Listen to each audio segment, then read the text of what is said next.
Alex Eala hadn't even hit a single ball in Cincinnati, and already the crowd was treating her like she had just won the whole tournament. That was the scene when the young Filipina star arrived at the Lindner Family Tennis Center in Mason, Ohio. Fresh haircut, cleaned-up nails, bags in hand, and still carrying the physical and emotional weight of a wild 2-week stretch, Eala walked into Cincinnati expecting a reset.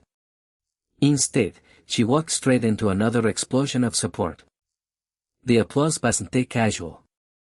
It wasn't the kind of polite welcome usually given to a promising player entering another stop on the tour. These felt different. Filipino flags were already in the air. Fans were calling her name. The same energy that had transformed Toronto into what felt like a home event for Eala had somehow followed her across the border and into Ohio. And it is the crazy part, she hadn't even played yet. Just days earlier, the picture had looked completely different. Eala had walked off the court in Toronto after a painful 6-4, 6-0 loss to Olympic gold medalist Belinda Bencic. The defeat ended a 7-match winning streak and brought one of the hottest runs of her career to an abrupt stop. But the score didn't tell the whole story. Eala had played 8 matches in just 12 days, 5 in Washington and 3 in Toronto.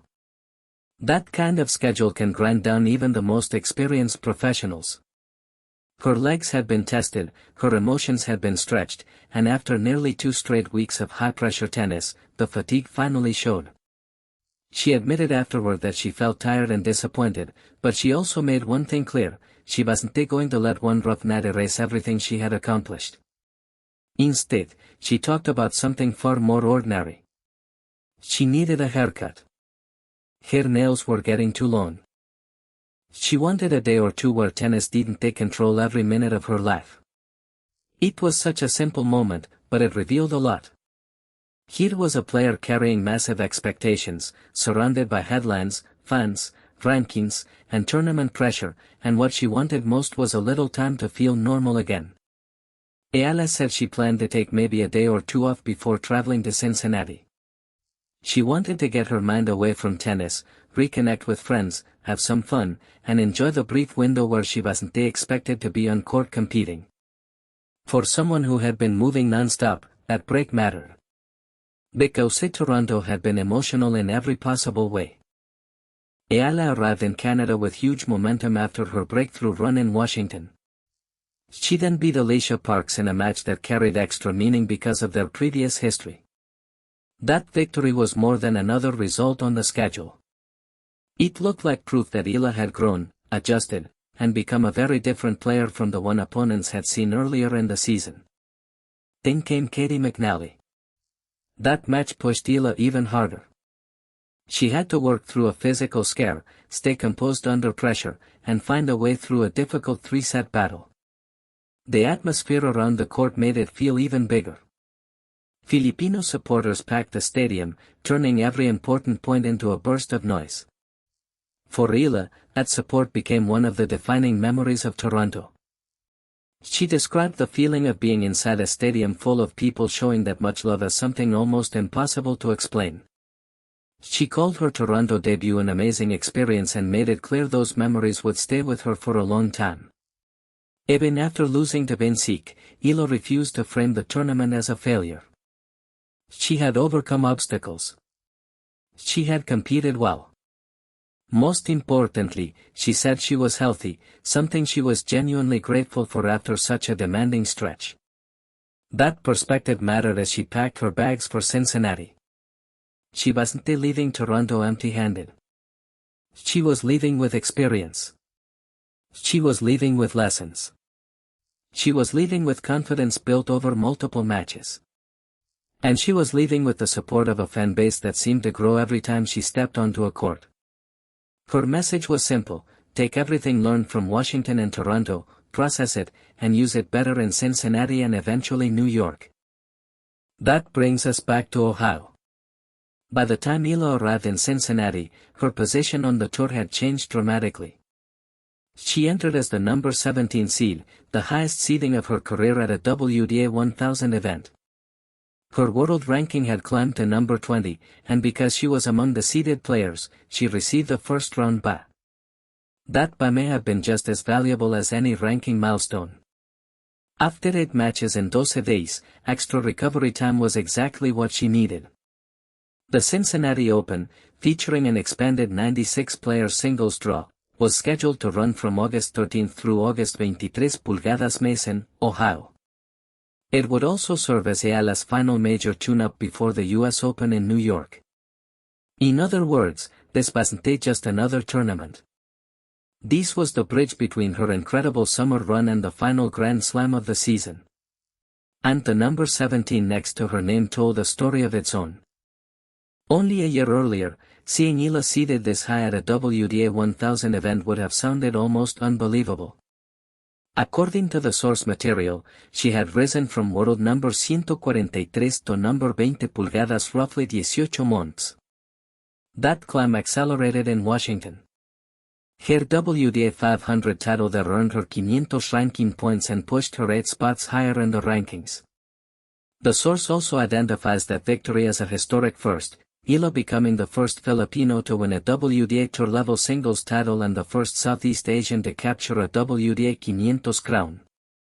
That's not a minor milestone. That changes how the rest of the tour sees you. You stop being introduced only as a promising young player. You become someone opponents have to prepare for. Someone who can beat elite competition. Someone who can survive a full week and leave with a trophy. Her rise in Cincinnati's seeding was also helped by withdrawals from higher-ranked players, with the source naming Carolina Muchova, Victoria Bu, and Jasmine Paolini among those affecting the lineup. But regardless of how the exact seeding positions shifted, Eala still had to earn the ranking that put her in position to benefit. And now she was entering the same draw as some of the biggest names in women's tennis, including Aryna Sabalenka, Elena Rybakina, Jessica Pegula, Coco Gauff, and Mira Andreeva. For Eala, this was no longer about simply being happy to be there. She belonged in the conversation. The other remarkable part of the story is what has happened off the court. It started gaining serious attention in Washington, where tournament chairman Markan said an overwhelming percentage of ticket interest was connected to Eala. Then Toronto took things to another level. According to the source, 10,000 seats disappeared within about 30 minutes after one of her matches was announced. The crowd became so strongly associated with Eala that the tournament even added chicken adobo to the menu. Think about that. A tennis player's presence was affecting not only ticket demand and crowd noise but also the cultural atmosphere around the event. Sobeys Stadium filled with Filipino colors. Flags were everywhere. The chants rolled through the stands. And even Eala's opponents noticed. After defeating Eala, Benzik acknowledged that most of the crowd had been supporting Alex, but she still thanked the fans for creating such an incredible environment. McNally, who lost to Eala earlier in the tournament, later expressed appreciation for the support and kind messages she received, especially from Filipino fans, describing the atmosphere as electrifying. That says a lot. When even the players standing on the opposite side of the net leave impressed by the crowd, you know something unusual is happening. Eala herself has handled the attention with humility. Rather than making the movement about herself, she described herself as just one small part of something much larger, Filipino pride. She understands that the fans filling these stadiums aren't only supporting a tennis player.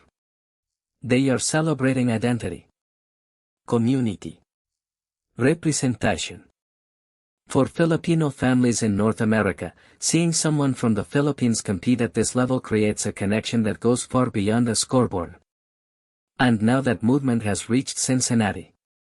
The Filipino community in Ohio may not be as large as Toronto's, but passion doesn't always depend on numbers. The moment Eala arrived, the message was obvious. They were ready. The flags were ready. The chants were ready. And Eala was once again walking into an environment that felt more like a home crowd than an away tournament. That kind of following has already drawn comparisons to another Filipino sports icon, Manny Pacquiao.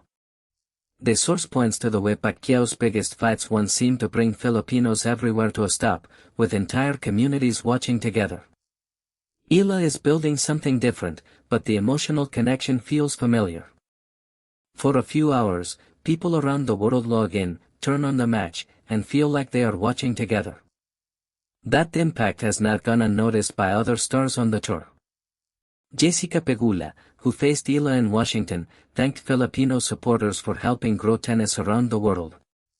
Coco Gauff also spoke positively about the audience Eala was bringing into the sport, saying the demographic she was attracting was great for tennis and something the rest of the players should embrace because everyone benefits when new fans become invested. That may be the biggest sign yet that the Eala phenomenon is becoming bigger than wins and losses. Yes, results matter. Rankings matter. Titles matter. But growing the sport matters too. And Eala is helping create new tennis fans in places and communities that may not have followed every WTA event before. Now the challenge is turning that momentum into another strong week on court. Cincinnati gives her that opportunity. The first round by gives her time to breathe. The brief break after Toronto allowed her body to recover. And mentally, she appears focused on the long game. She has repeatedly emphasized taking tournaments one match at a time, refusing to look too far ahead. That mindset may be especially important now. Expectations are rising fast. Every victory creates more attention. Every ranking jump brings tougher opponents. Every packed crowd makes the next match feel even bigger. But Eala's approach has remained grounded. Count the blessings. Learn from the losses. Take the lessons from Washington and Toronto. Use them in Cincinnati. Then use them again in New York. The US Open, according to the source material, begins August 30 pulgadas Flushing Meadows, Queens, and Cincinnati is the final major stop before that stage. That means every match in Ohio offers another opportunity to sharpen her game before the pressure rises again in New York. And this is why her arrival in Cincinnati feels so important. Just a few days ago, she looked exhausted after Toronto. Her winning streak was over. Her tournament was finished. She needed rest. She needed a reset. Now she is back. Fresh haircut. Fresh start. Highest WTA 1000 seeding of her career. A first round bye. A fan movement waiting in the stands. And another chance to show that one difficult loss didn't stop momentum that took months to build. When Eala walked into the Lindner Family Tennis Center and heard the crowd react before she had even played a point, it felt like more than a welcome. It felt like confirmation. Confirmation that Washington wasn't a one-week story. Confirmation that Toronto wasn't a one-city phenomenon. And confirmation that wherever Alex Eala goes right now, Filipino supporters are determined to make sure she never feels alone. The next chapter will be written on the court. Maybe Cincinnati brings another deep run. Maybe it brings a brutal matchup. Maybe the extra rest makes all the difference. Nobody knows yet. And that uncertainty is exactly why people are watching. Because Alex Eala is no longer showing up as a player hoping the tennis world notices her. The tennis world is already watching. The fans are already waiting. The expectations are already here. And now Cincinnati gets its turn to see exactly what the Eala Express can do.